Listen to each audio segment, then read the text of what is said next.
What's up, everybody? Welcome back to the Blue River Bow Hunting Podcast, episode 114.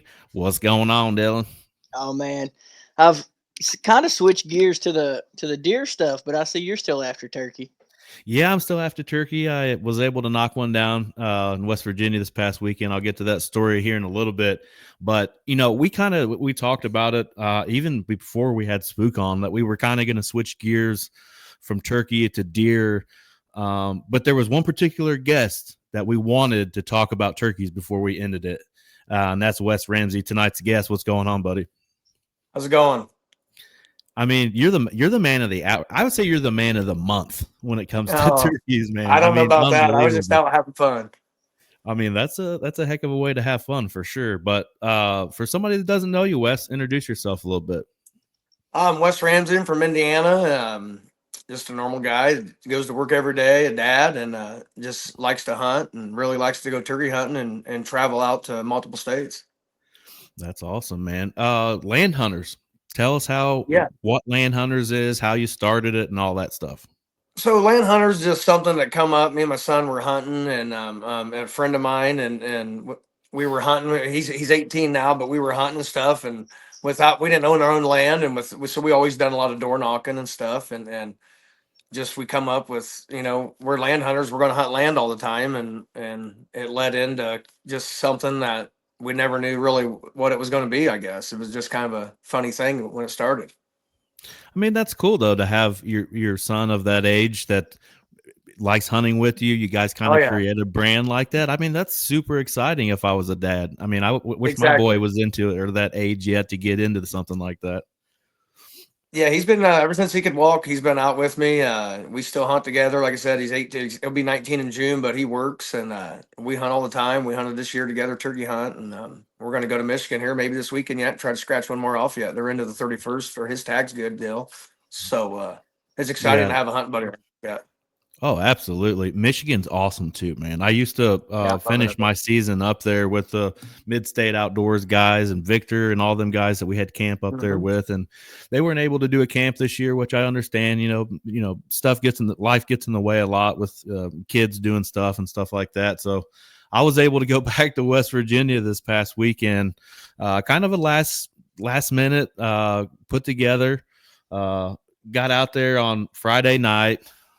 Stay with my buddy Troy at his parents' place again, and got up the next morning. And this particular place that we're hunting, the birds don't roost there ever. Like, it's weird how it's laid out, but they don't roost there. So we know we don't have to be there right off the bat. So it's probably, I would say, a half hour after sunrise, and we get to go into the corner because he's got a longbow. He wants to kill one with the longbow. So I'm like, dude, this is awesome. I said, you have first opportunity. I want to see you shoot one with this longbow. So we go down to get into this blind, and they had some crazy storms like 2 days prior to that. And there was a tree that had landed on the blind. I was like, this isn't good. Yeah. And the grass was really high, like almost knee high, I would say. Maybe a little bit taller than that, maybe like thigh high. And I was like, dude, there is not going to be any birds in this field today. This is way too tall for turkeys, in my opinion. And there's another field that kind of drops off, and there's like a 40-yard stretch wide by a quarter of a mile that separates these two fields, and one's a lot higher than the other one. So we sat in this road. I was on a stool, he was on a stool, and he goes, I think I heard one gobble. I said, I think I did too. It was really windy. I mean, the trees were like shaking. It was crazy, the wind. And I'm like, yeah, I think I heard one too. So I start calling. He starts calling. We get this bird fired up. From the moment that bird gobbled the first time, it took me 10 minutes. It was like I was reeling him in on a fishing line, man. He was triple gobbling, double gobbling all the way to me. And when he gobbled right before he entered the field, he was coming from like a big power line cutout. And I told him, I said, he's coming. So I slid down the hill, got up against a tree, and all I could see coming was his head, his red head through that grass. And I'm like, I can't believe he's walking through that grass as thick as it is and as tall as it is. And when he gobbled again at about 40 yards, I was kind of questioning if it was a Jake or a Tom, the way he gobbled. I'm like, I'm not shooting a Jake. We've taken a lot of birds off this property in the last few years. I want it to keep growing and the population numbers to be good for turkeys. Sure. And he saw the decoys. I had the Jake and the hen again. He went into full strut, and I said, "That ain't a Jake." And he's getting pounded as soon as he gives me an opportunity. And I had like a lot of, I mean, it's thick there now with the greenery. And I had this one little window, and I put my bead in that thing. And I said, as soon as he steps into that window, he's getting blasted. And it was 20, 25 yards. And the old Mossberg 500 strikes again, boys. Oh yeah. But it laid him out. I mean, I didn't have That's to shoot awesome. very far, and the hunt alone only lasted about 20 minutes, which was pretty fun too. Yeah, you can't beat them at all. Absolutely not. So let's talk about your trip out west. Exactly what went into planning a big trip like that? Because you were gone, what, like 3 weeks? Well, I planned for 20 days, and I left April 14th, and I was back.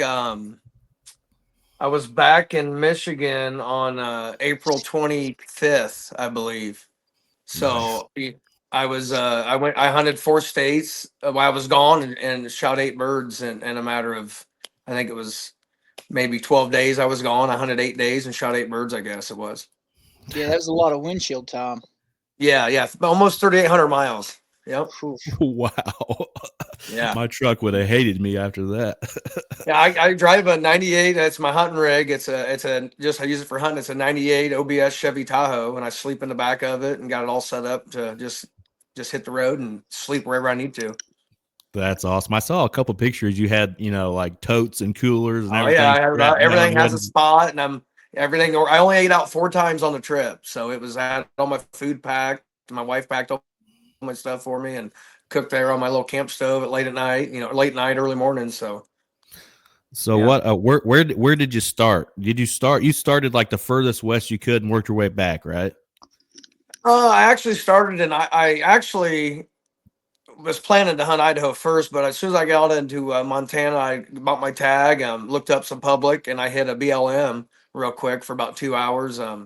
Struck a bird, but couldn't do no good with it, and then left. And my first stop was Idaho, is where I was actually going to hunt Idaho and Washington, about 30 minutes on the line from Washington, camping in Idaho.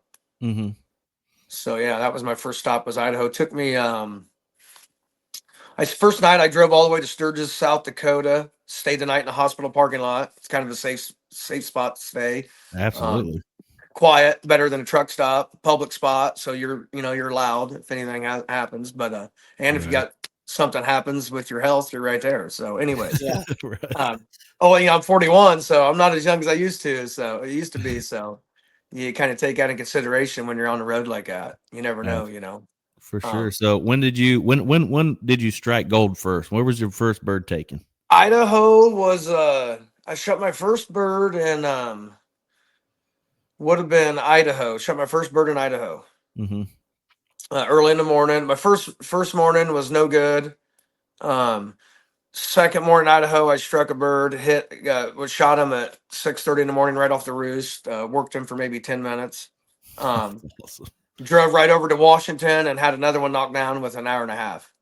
Oh wow! Yeah. It was pretty exciting. I mean, and Washington is full of birds. I mean, it's not like, I'm from Indiana, northern Indiana. It's not nothing like it is here. I mean, it's just crazy. I'd say what made you want to pick the western half of the U.S. to try to chase birds? Honestly, I was wanting to get California knocked out of the way. I wanted to hunt California.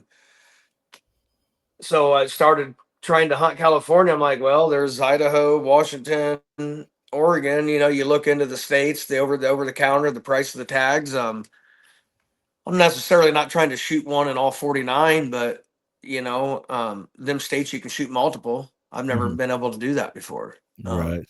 So it's always one bird, and then you're taking buddies or something, Right. Was this your first time doing this? So that was a big factor. No, me and my son, I've been to Kansas, Tennessee, Florida, Wisconsin, years past. Let's see, Kentucky. I think I might say it. We hunt Michigan every year, but I'm always going on the road. I always take off a couple weeks for turkey season every year for the past probably 6 years. So I've always just wanted to go and hit multiple states and not have to come back till I was done, I guess. Yeah. Right. Dylan, we might have to try something like this next year if we can figure it out in time when we're doing it. But me and Dylan are going to Texas next year. Don't exactly know the time frame on that whole trip yet. We haven't got that ironed out yet. We're thinking about our whitetail schedules first before we can get that stuff nailed down. But maybe we can hit like a state on the way back, or like try on to the hunt too and then back. Yeah, maybe we can figure out something like that. You know, Wes was supposed to come down for the roundup, and he messaged me like, "Dude, I'm still working. I'm cleaning this up." And then I knew his plan already, so I was like, "That's fine. Get everything ready." But I honestly think that your season I was more invested in than my own, because it was so much fun to just like I was living through you because you were snapping. Yeah, I had a lot of people say the same thing. It was crazy that I was just out having fun, living.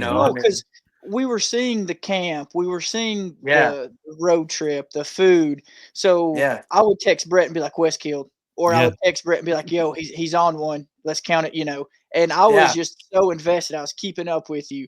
Sure. And Wes had texted me before. He's like, "Come on, dude," before he left. And I kind of wish I'd have packed my stuff and just went on with him, because talk about an adventure that was awesome. It would have been. It would have been fun, man. Yeah, maybe we can hit like. It was exciting.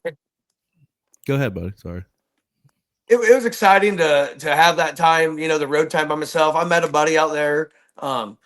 I call them paying trespass fees. You can call it whatever you want, a guided hunt. They do a lot of elk guiding and stuff, and so I paid a $400 trespass fee to hunt some private property in Idaho for a couple of days. That's how I strike my Idaho property. We met up. Once we shot my bird, he was talking about door knocking. I'm like, well, let's go to Washington. I'll show you. And we knocked on 12 doors and got 8 yeses in a day. Oh, wow.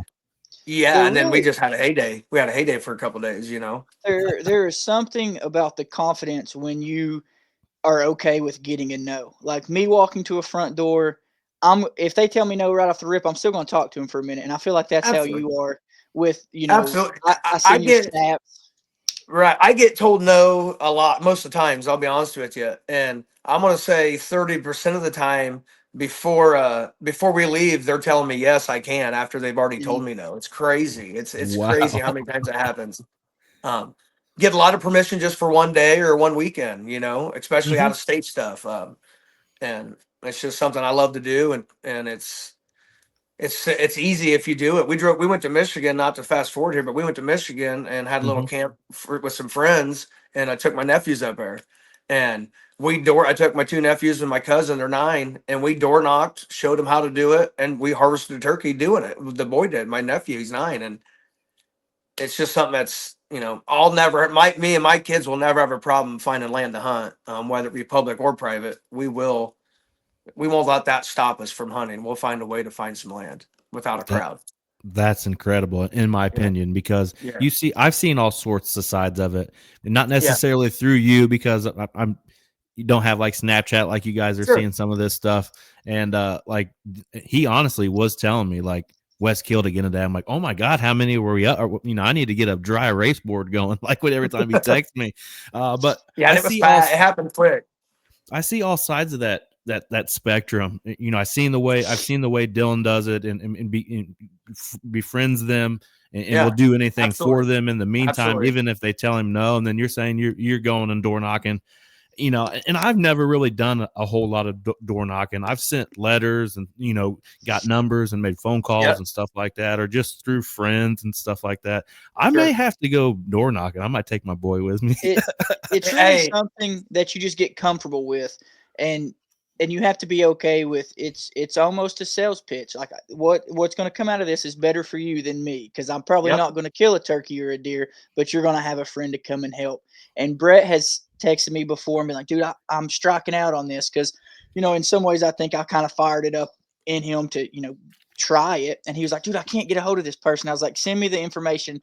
How long did it take me to send you their number right back? Yeah, it didn't take long. And I called him. I struck out. And the guy was actually trying to sell me the property. And if I'd have had the money at the time, I probably would have bought it. But I need to do that.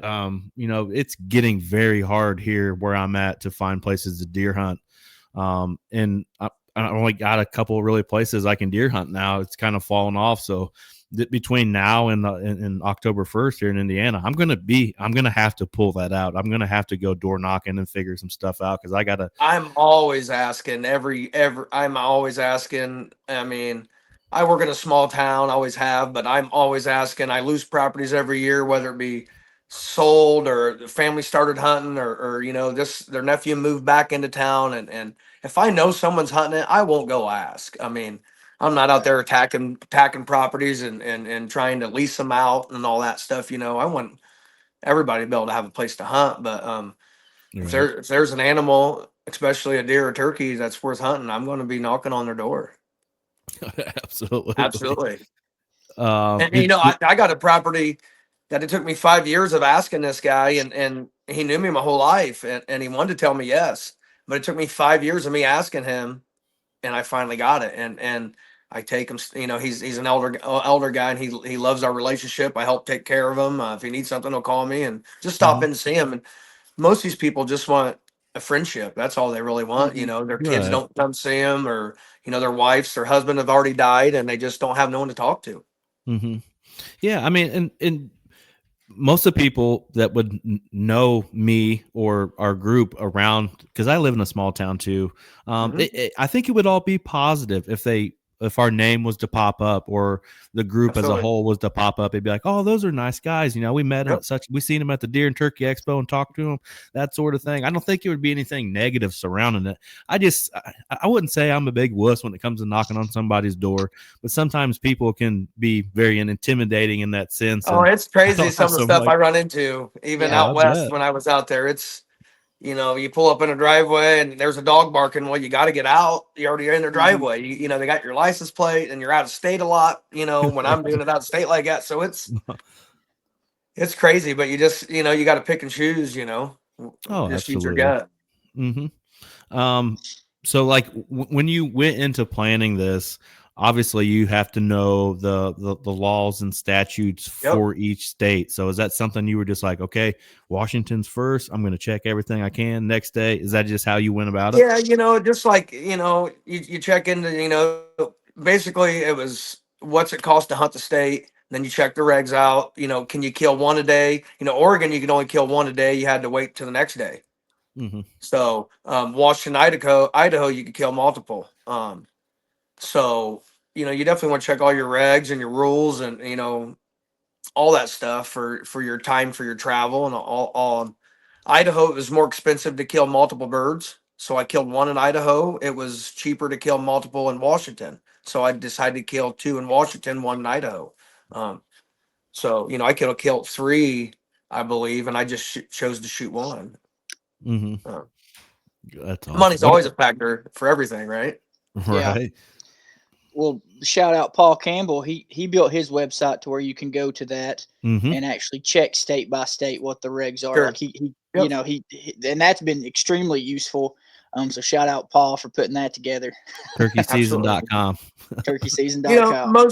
I like it. Most of you download an app for most of your states. So it's for your, a lot of stuff's the e-tags, but I like going to print my tag off if I can. I'll go to the local tackle shop. If not, hit a Walmart.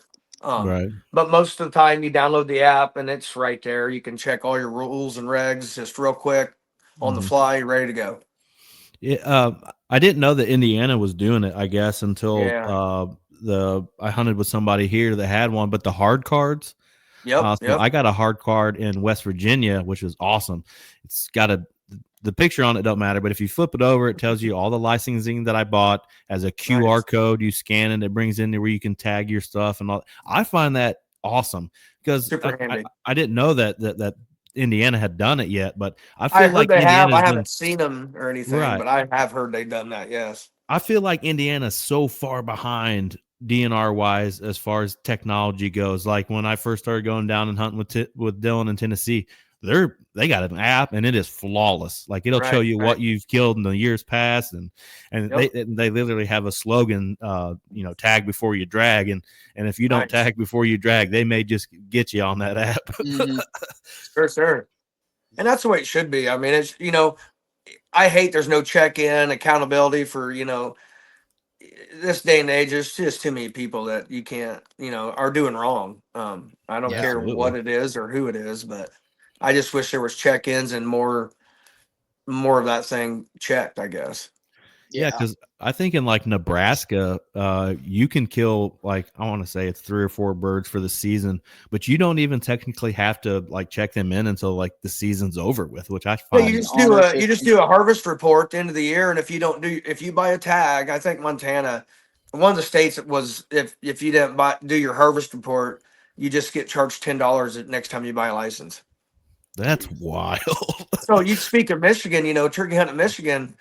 For a lot of years, they didn't have you bought your license, you shot your turkey, and you didn't check it in. You just punched your tag, you cut your tag out, put it on the leg, and it was done. There was no, how did they ever keep track of the harvest report? I don't know. Like, right. I got one of those birds. Actually, if I could go reach it, I would. But my biggest spurred bird from Michigan's, I still have the pink tag on it with the Ziploc, inch and a half spurs. But I like having that on there. I do too. I got several hanging up there that's got the tags on them, and I like having the tag. Absolutely. Me too.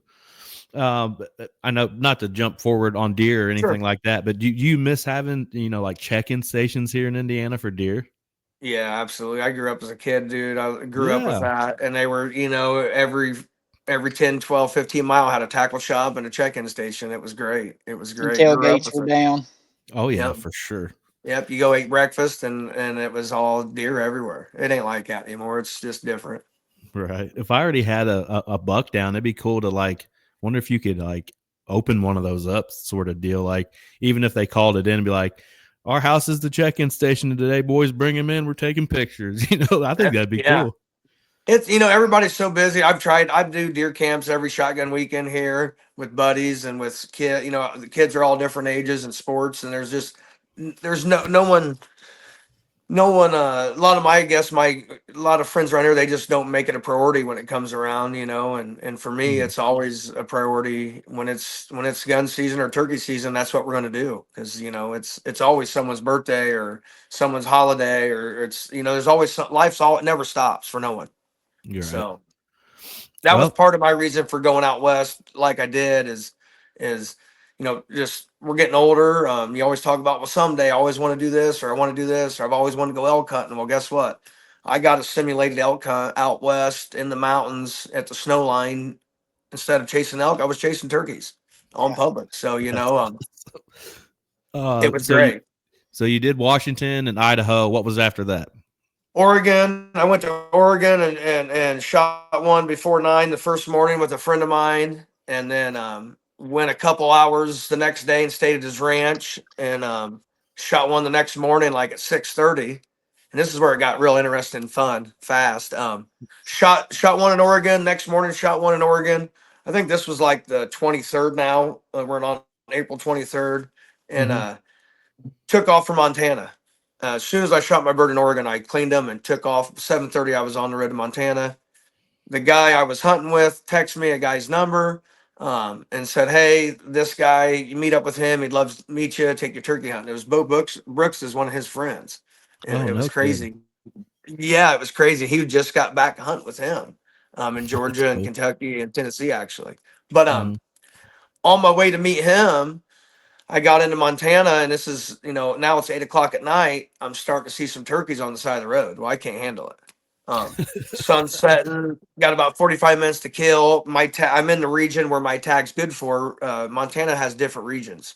So your tag's good in different regions. Spotted a turkey, got up onyx. Landowner was home, stopped and knocked on the door. It was the guy's daughter answered the door. Asked him if I could turkey hunt, gave him my spill. Dad's not home. Picking up my brother from school. Be back in 20 minutes. I went and drove down the road about 600 yards, parked on the side of the road, seen Dad pull in, followed him in, asked him if I could hunt, said yes, walked out there, struck up the bird.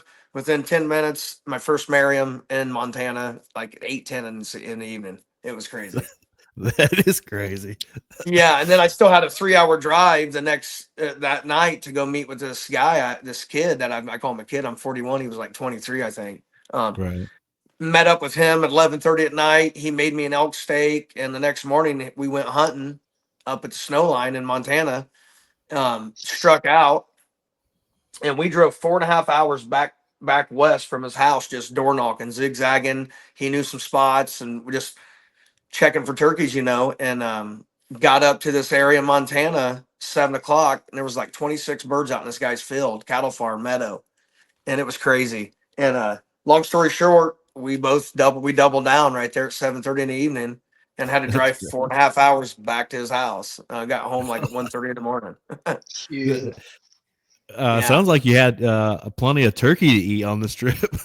Plenty of turkey. I actually gave some away. It was in I gave some away to Dollar General to this guy. I was there getting some Ziploc bags. It was this little town, and it was in Oregon. It was my first night in Oregon. I forget what it was called. I don't want to give all my secrets away where I was. And, dang it.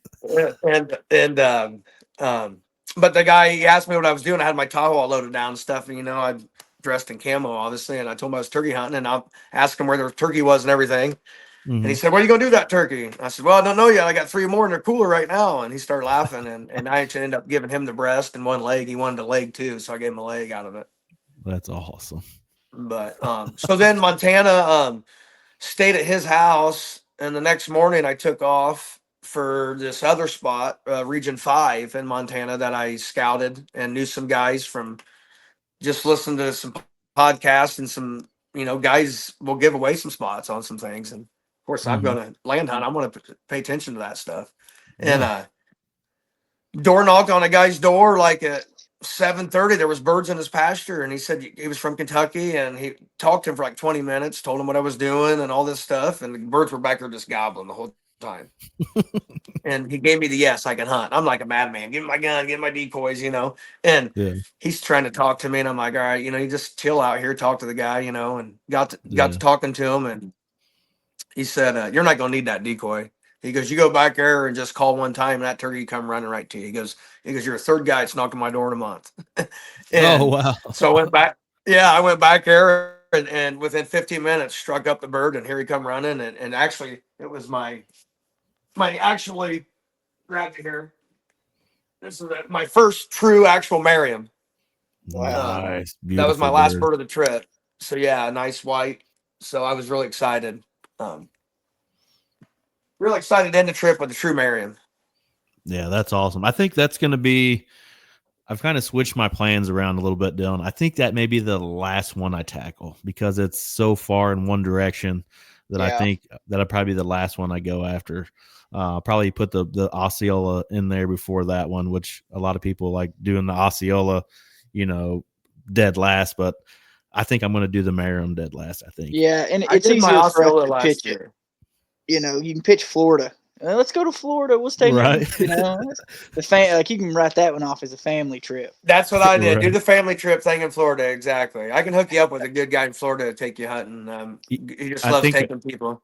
Yeah, I think I know who you're talking about, and actually that was kind of my plan, because didn't you hook Jason Bertram? Yeah. Jason. Yep. He went down there. Absolutely. Yeah, I think that's the guy who I'm going to probably try to get in contact with. It seemed like he had a pretty good little couple spots down there and everything like that. And that's, I don't have no problem paying a trespass fee. That's what I call them, trespass fees, to be in the right area. Someone that's going to let you hunt their private property or their lease, or a guy that loves turkey hunting, like, Dylan, he has his roundup, going to invite these strangers he's never met down to shoot some turkeys, go hunting with them. That's great. I've met so many good friends through turkey hunting. I've met some good friends through deer hunting. Don't get me wrong. But when it comes to turkey hunting, strangers will let strangers stay at their house. They want to go turkey hunting. They want to share camp with each other. Next thing you know, you're lifelong friends. Yeah, absolutely. That's how it worked out. That's the best thing about it. This past weekend, I think it's been, 3 or 4 years ago, I met Troy Delaney on Twitter, actually, of all places. Somebody had canceled a show on me. I put it on Twitter. Hey, would anybody like to join me tonight and talk some hunting on a podcast? He messaged me, said, I'm in. So we did the thing.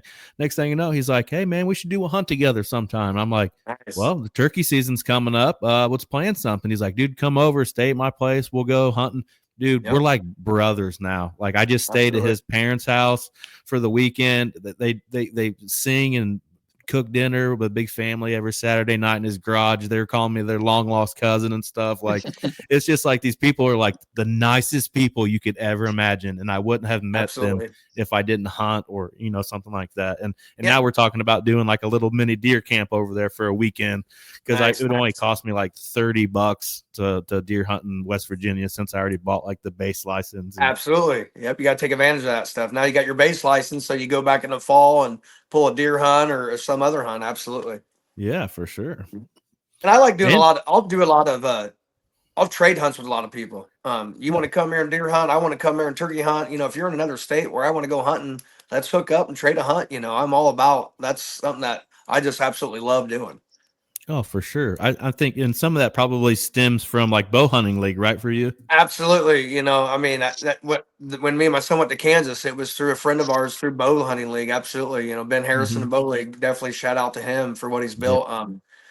It's a good network. If you want to do that, you can network it. I will tell you, you invite me to come hunt and you tell me a date, I'm going to show up. So I have been canceled on, and it sucks when you're driving out there, but if I invite you, I'm good for it. I'm going to hook you up with a good time and a good spot, and we're going to have fun. Yeah, for anybody that does bow hunting league too, actually, they just sent a form out earlier for people that want to be or that want to be a part of a deer camp, and it was like first state choice, second, third. Would you be willing to host? That sort of thing. And I know they always do very well when they put those kind of flyers out and start putting stuff together. I know Ben and his wife and them guys down southern Indiana are building some stuff down there, and he goes to Tennessee and does a lot of things. Bow hunting league is a great, a great thing for not just bow hunting, turkey hunting, deer hunting as a whole. I feel like it's one of the greatest things put towards our sport in the last 10 or 15. No negativity at all. Just, it don't matter what this is or that is, or it's just a lot of good people supporting each other. Absolutely. Let's see. Gun setup. I mean, did you really do anything different for going out west that you would have done in Indiana? Yeah, absolutely not. The 410s were always a hot item when they first come out here in Indiana, and I bought one, but I love my 12 gauge semi-automatic 935 Multi-Mag Mossberg. That thing's killed so many turkeys. So many people's used it to shoot turkeys.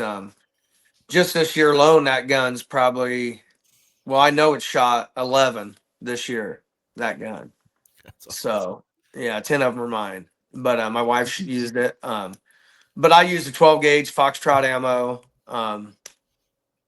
That's just my go-to. Got a red dot on it. I'm going to run a red dot, but nothing I haven't used for years and years. I've had that gun probably for at least 15 years. Mm-hmm. Yeah. Go ahead. Do you bow hunt turkeys at all? I do.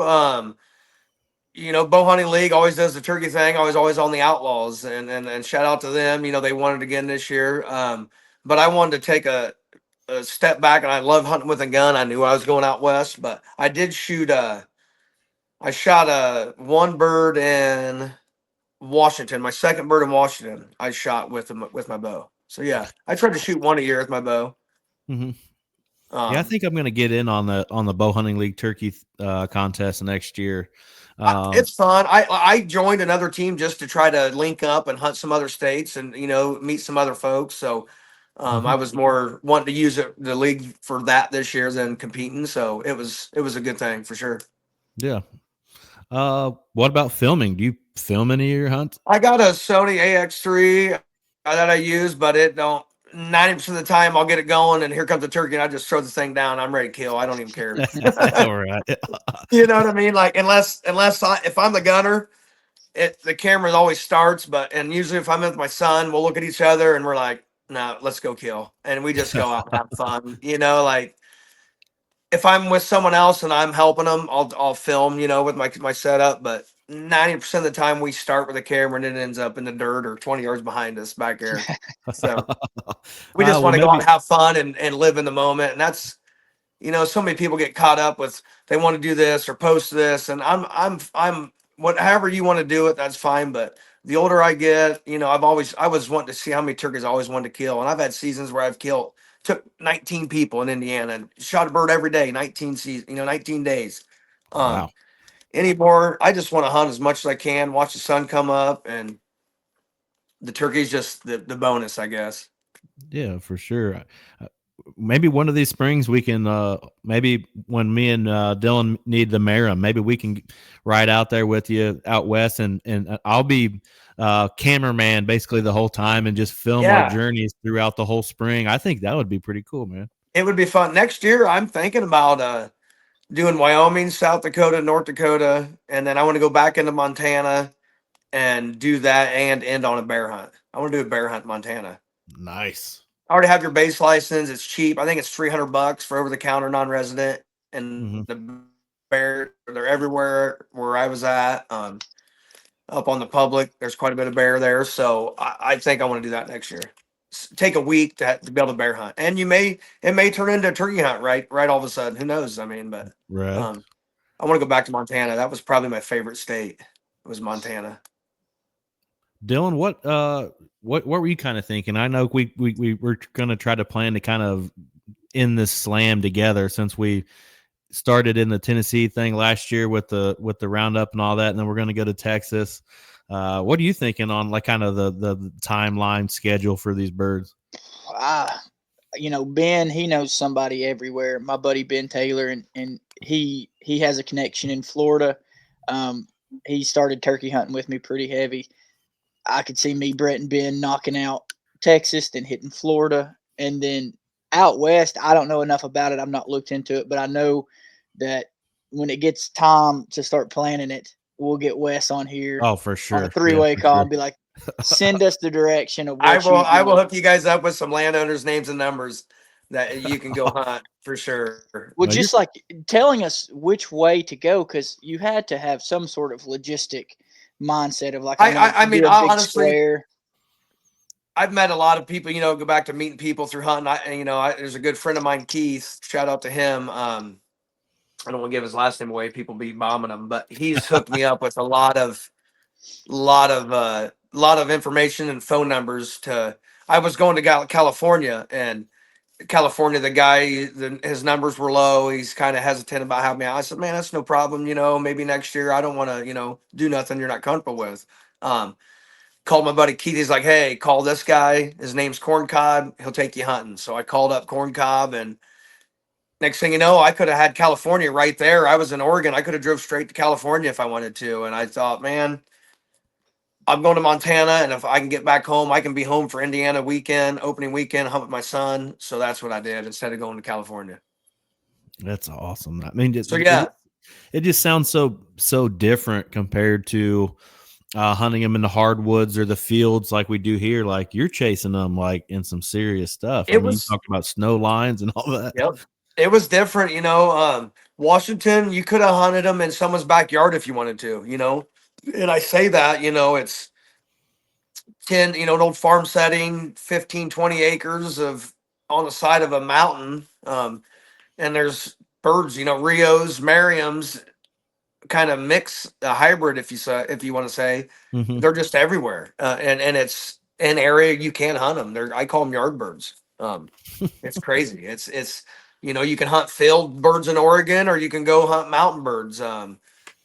It's different. It's crazy. The mountain birds on some public, we struck one, me and my buddy in Montana, and it was so thick I couldn't see 15 yards in front of me. We had this bird 25 yards working this bird, and all I could see was this fan strutting through the trees on this public. It was a beautiful setting, and I give a lot of respect for guys that hunt only hardwoods only.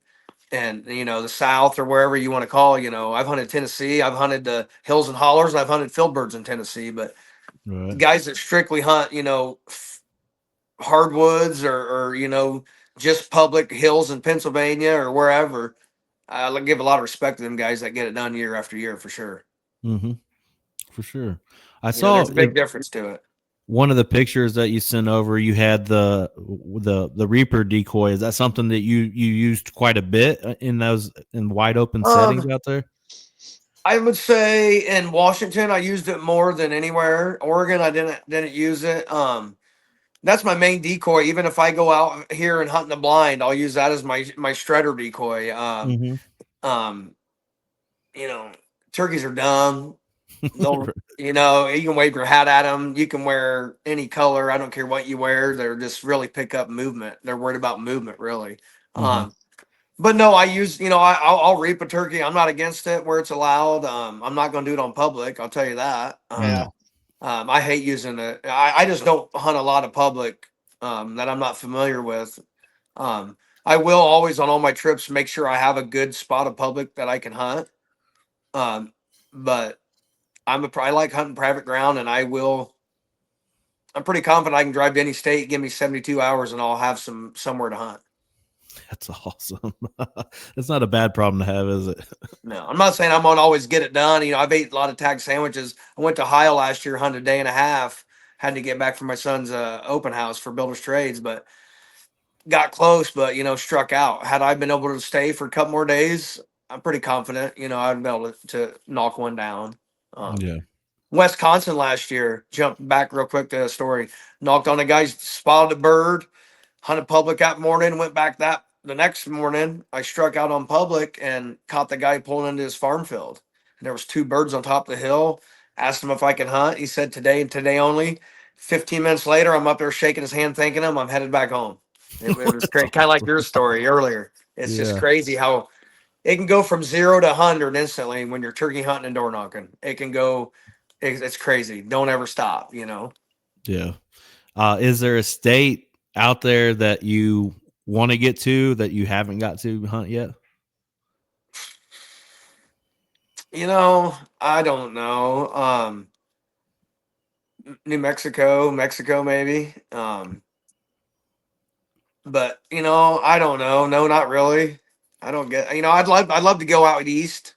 I want to hunt out east. I like every time I go out. I always like checking a landmark or, you know, getting a sandwich. You know, I told like on the trip I ate only ate out 4 times. But Mm-hmm. Bozeman, Montana, I checked out the meat eater store and got me a bison burger right beside it. So I always That's like checking cool. out a landmark, soaking in something of the state. You know, it's not just about the turkey. You know, I like checking things out. Mm-hmm. I want to check out East of culture, I guess, is that's I guess what I'm saying. But Yeah. I want to go out east. I've shot the Rio, the Merriam, the Osceola, you know, so I done that thing, the Eastern obviously. So I finished that on this trip. Um, That's awesome. I really don't have a preference. I do want to go to California just to say I hunted California, you know, the redwoods and see all that stuff. Mm-hmm. Haven't been to Texas yet, so I want to go to Texas for sure. Um, still got a lot of states I want to go to, but I just want to every year I want to turkey hunt at least, you know, 10, 12 day stretch and not come home and just be on the road. Yeah, it's a It's lot of fun fun, man. traveling. It's fun. Absolutely. I don't get to do maybe 12 days in a row. I think I did. That was something probably close to that, 8 or 9 this year. It's a From lot, isn't it? It's a it lot being is. gone It'll that wear long, you you know, with out for sure. family and, you know, I got kids and a wife and, you know, my kids aren't young. But you know, shout out to my family, obviously, for holding down the fort and stepping up and taking care of things because I've hunted like this my whole life. You know, when it's hunting season, we're gonna hunt. I'm gonna miss work, and I'm gonna take my kids out of school, and we're gonna go hunting. That's just what we're gonna do. Yeah, yeah. No, I went pretty hard the first probably 2 weeks. I hunted every day, and I'm fortunate to where we live on one of our farms, and I work close to another farm we bought. So my fiance, she's always like, just go get it done. That's what she's like, go get it done, and then I'll see you when you get home. And I've always hunted like that. And then now it's just when you get a piece and you can work a piece and you can, build this habitat that you see them in and you Absolutely. see them using it. It's just, it fires me up. I've not even hunted here at the house just because, I mean, I don't want to hunt them right here at the house. And I've sent Brett Yep. videos of them gobbling in the front yard. Yep. And I'm like, well, this is their safe zone. I got This spots is, like that you know, hey, we're not gonna hunt there this year, or yep. you know, here in Indiana, we shot a couple birds off a farm this year. We haven't took a bird off in 10 years. Mm-hmm. Can still hunt it. Well, we will hunt it, but just because we can hunt it, don't mean we're going to take a bird off of it. You know. Yep. Right. Yeah. And you Yeah. know, Dylan, you do a good job taking your kids with you. I know I see your snaps and stories. Like that's Yeah. another thing, you know, it's real easy for someone to say, well, I'm not going to take my kid right now, or just leave my son at home or daughter at home and I'll go do this by myself.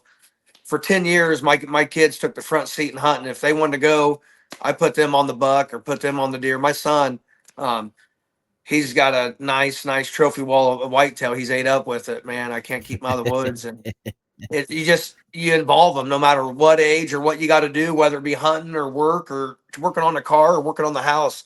You just involve them. Well, you know, I just wasn't. Yeah, I was not going to let it stop me.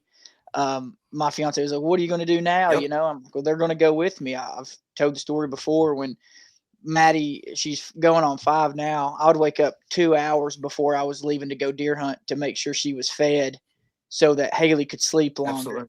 You know, I was doing everything I Yep. could, and then I've had them outside from the time I can. But as soon as they're ready to come in, it's time to come in. But they choose to stay outside. Like Saturday, we disc this food plot. It turns all the rocks up. My fiance's friend's son come up. He lives in a subdivision, so anytime he comes up, he's all about trying new things. And we picked up rocks in the food plot for 3 hours and would go, and I took them down to the creek, and I'm like, okay, you guys worked hard now. And there's this big root that comes out and it makes like a basketball hoop. And we would drive down there and we would just throw rocks in the creek. We were all standing in the creek throwing rocks. They'd be like, can we go get more rocks now? I'm like, this is perfect. Like, it's got them outside. They're engaged. They're doing, like, sweating. And I was letting them ride the 4-wheeler around in the plot. And it's just getting them out. And that kid was like, he FaceTimed his mom, was like, this is the best day of my life. Now he's 10, and me putting him in the heat and not making him work. I don't want to say that, but like, he literally wanted to work, you know? And it's just like, he was like, is this what you guys do all the time? Just play outside? I was like, yeah. I was like, it is. I was like, and I thought about that and it kind of hit. I was like, I do get to play outside every day, you know? And when you love something like that, dude, it's not work. I mean, I put in 30 hours last week on the farm after working my normal job. And it's just like, I wish I could have done more. Yeah. I'd be honest with you. I hate sleeping. If I didn't have to sleep, I wouldn't. I hate sleeping, and people think I'm crazy, but when I go to sleep, I'm excited about my next day, whether I have to go to work. I just want to, because after work, I get to do this. And I got my side gig. I work 6 to 2 at work, and I come home and work hard and paint tractors and farm equipment to allow me to take off for, 20 days if I want, or 3 weeks during deer season. I shout out to my work, my boss, Aaron Martin. He lets me take off and store some time up so I can get paid when I'm going hunting and stuff. So, without my support system, I would not be able to do what I do. Absolutely not. But yeah, and you was putting in the hours before you left. Absolutely. But you get one life to live, and if you want more, you have to do more. And I don't care what you want to do more of, but we only get one chance to live and only get one life. So I'm going to do everything I can do. Yeah, you were talking how you don't like sleep, man. Doing them turkey days like that. There was a couple days in there. Me and Dylan were both like, I may not want to, but I need it today. Yeah. I need to take me a 3-hour nap. And I did not get. I took 2 naps all turkey season from the time I left April 14th to the time I went back to work, which was like the week before Mother's Day. I went back to work. I come in from Michigan for my trip. I drove all the way through from Montana. 3 hours. I got 3 hours from Michigan, and I couldn't take it. I had to go to sleep. Like you guys said, I had to go to sleep. You had to. And I woke up the next morning and I was so mad at myself because I didn't get a roost hunt at my Michigan farm. And I got there at 10:30, pulled down the lane. The birds were on top of the hill. Got out. I took 10 rounds with me on my trip, and I took a 20 gauge, but it was still packed. But I had 1 round left. And long story short, I whiffed a bird at Michigan. Not even there 10 minutes. Yeah. So I hurry up. It was. I hurry up, got in the truck, drove an hour home, bought my license. Actually, as I was driving, and picked up my son, and we went hunting Friday. Knocked his bird down Saturday. Me and my wife knocked one down, and then my nephew. We shot 4 more birds there in Indiana. Just bam, bam, bam. Dang, that's awesome, man. So It was a lot of fun in a short amount of time. Sounds like I don't think I'll ever have a turkey season where I can go on a trip like that and shoot every turkey I wanted to in the time I did. I don't think it'll ever happen again. Yeah, that's a pretty legendary spring for sure, and one that you're Yeah. definitely gonna not forget about in And near my time future. memory bank will be full for a very long time. The sunsets and sunrises and Oh yeah. and just the environments I was in. I shot I I'd shoot a bird and I would take a mason jar and I'd put some dirt, pine cones, needles, and the shotgun shell in it. I got one sitting back here, and I screwed a lid on it, and I can open that up and smell that state and smell that dirt, or Oregon, the forest I stay on top of public, just smelt like evergreens, just the shrubbery in that jar. Every time I smell that, I can just close my eyes and I'm in Oregon again. It's crazy. That's a really good idea. I like the mason jar with the dirt and shotgun shell. I may have to not steal it from you, but I might have to replicate use it. some of that. Yeah, This is awesome. the first year I've ever collected the gizzard stones, and I got 10 gizzards in my freezer of my turkey still that I need to clean and process and go through their stones. It's the first year I've ever done that. I'm sure you guys are familiar with that. Mm-hmm. Yeah, absolutely, for sure. I've never done that. Of all the turkeys and years I've shot, I've never done it. And this year I was like, you know what? I want to start doing that. So I usually just keep the fans, and if the spurs are worth it, because I got a whole stack of them over here, and not really doing anything with them yet. But somebody asked me the other day, why you just keep collecting the spurs? I said, one of these days I'm on a shortcutting them, and I'm gonna make me a necklace with all these spurs. Yeah, big old necklace. I've seen them guys wear them. Yeah, yeah, it's pretty wild. Especially, like I said, I've gotten 2 birds now with over 1.5 inch spurs, and that Michigan spur that I got up there, it looks like an Osceola or something. Like it's the dagger. Crazy. Yeah, I shot a really nice bird, a Rio in Kansas, 1 7/8 hooks on him. Whoa! Yeah, I just full body mounted him. I brought him home and full body mounted him. He's hanging in the bedroom. That's awesome. What do you got in store? My ultimate turkey. Go ahead. No, go ahead, buddy. Sorry. My best turkey I got. I shot an Eastern years ago with 5 beards. He's got like 31 inches of beard on him. Oh, that's insane. Yeah, I'll have to send you guys some pictures. And he's got, I think, 1.5 inch spurs on him. Man, freaking dinosaur there, bud. Yeah, absolutely. What do you got in store for the whitetail season coming this fall? Say that again. You cut out. I apologize. You got anything in store for the whitetails this fall? I'm holding, some base license for some states, Montana. I'd love to go to Montana and knock a deer down, but honestly, I'm not going to burn up no vacation chasing deer except for here at home in Michigan. I live an hour from Michigan, so potentially go to Tennessee in August. I do have 320 acres. I think it's just a couple hours from Dillon. Nice. That I can hunt on. So I would, if anything, I would like to go down there for the velvet hunt and check that property out. I know it's a pretty good property. So if I do anything, it'd be Tennessee for the velvet hunt, maybe Kentucky. But I'll save my vacation and traveling for turkey hunting. I'll hunt hard here in Indiana for 7-8 days deer, but yeah, nothing too serious. I'll do a little bit of food plot work here and some trail cameras, but nothing real serious. Just work, save up some money, save up some time off work, and do my honey-do list for a couple months. Kids are in 4-H, so that keeps us busy. Oh, I bet. Yeah. Well, buddy, it's been a blast having you on. I mean, Absolutely. that's a dream of a spring that anybody can have.